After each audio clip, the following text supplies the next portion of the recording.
ఒక్క మనుష్యుడు మాత్రం ఒక అదృష్టానికి నోచుకోగలడు. ఈ శరీరంతో ఉన్నాడు కాబట్టి వైభవాన్ని తెలుసుకుని వెళ్ళగలడు. ఏది? శ్రీశైల క్షేత్రం. అందుకే మనుష్య శరీరంతో ఎవరు వచ్చినా వాడి శరీరం పతనం అయిపోయిన తర్వాత వీడు శ్రీశైలం గాని వెళ్ళాడేమిటి ఈ శరీరంతో అని అడుగుతారట. శ్రీశైలం గాని వెళ్ళాడేమిటి అని అడిగారంటే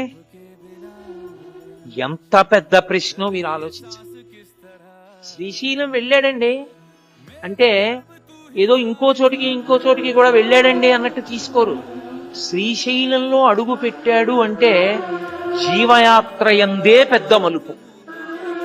శ్రీశైలంలో వచ్చి మల్లికార్జునుడిని దర్శనం చేశాడా, బ్రహ్మరాంబ అమ్మవారిని దర్శనం చేశాడా పక్కన పెట్టేసేయండి. శ్రీశైలం వెళ్ళాడా, శ్రీపర్వతం మీదకి ఎక్కాడా, వెళ్ళాడు, శ్రీశైల క్షేత్రంలోకి వెళ్ళాడు. శ్రీశైల క్షేత్రమునందు వాసముండడం ఇంకంతకన్నా అదృష్టం. శ్రీశైల క్షేత్రమునందు ప్రవేశించాడు. జీవయాత్రలో ఒక పెద్ద మలుపు, సామాన్యమైన మలుపు కాదది.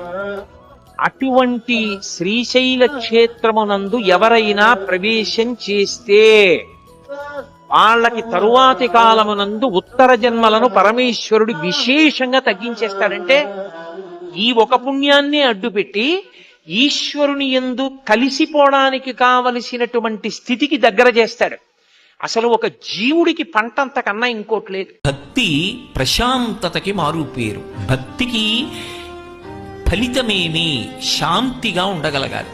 ఆయన భక్తుడు అన్న మాటకు అర్థం ఆయన ఎన్ని మాటలు దేవాలయానికి ఎడతాడు, ఎన్ని పూజలు చేయిస్తుంటాడు, ఆయన ఎన్ని రుద్రాక్షమాలలు వేసుకుంటాడు, లేకపోతే ఆయన ఎంత డాంబికంగా కనపడతాడు అన్నదాన్ని బట్టి ఈశ్వరుడు పరిగణించడు.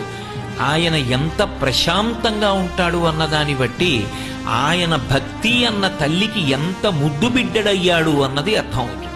అందుకే ఒక పట్టాన ఎవరి ప్రశాంతత చెదరదో వాడు భక్తి యందు ఊంచుకున్నవాడు. ఈ భక్తి అత్యంత ప్రధానం. ఈ భక్తితో మొదలై చిట్ట చివరి ప్రయోజనం జ్ఞానం. ఆయన దయకి హద్దుందా? ఆయన్ని నమ్ముకున్నవాడు పాడవుతాడా? సర్వకాలముల యందు తన భక్తుణ్ణి కాపాడుకుంటూనే ఉంటాడు. అవసరమైతే దెబ్బలు తింటాడు. ఈశ్వరుణ్ణి చేరాలనుకున్నవాడు పైకెడతాడు కానీ కిందకెడతాడా? అంటే ఒకవేళ తప్పు చేసి కిందకి వెళ్ళిపోయినా ఈశ్వరుడు వాడిని ఏం బాధ పెట్టడు. వాడిని మళ్ళీ పైకెత్తే పూచి ఆయనే తీసుకుని పైకెత్తుతాడు. అందుకని పాతాళం అవడం కింద పడ్డా కూడా వాడికి అంత కింద